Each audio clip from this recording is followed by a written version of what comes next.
Одна победа, 0 поражений. Мастер спорта по ММА. Представитель клуба Джашкуч Алмата. Под руководством тренера Абдужабарова Фаруха. Встречайте, Бекзат, Черная Пантера, Сапа! И его оппонент в синем углу октагона.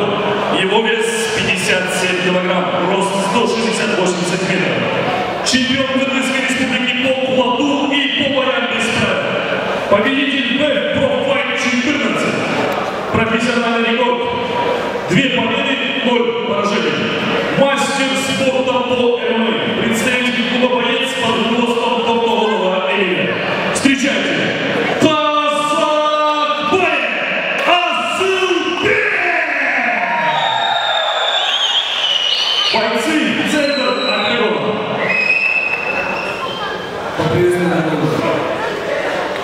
Во-первых, послушать не пинаем, не берем. Шорная пикировка не хватает. Центра не хватает. Давай команде 6-10.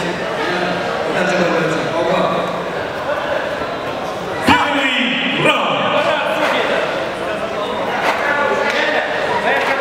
Боец готов!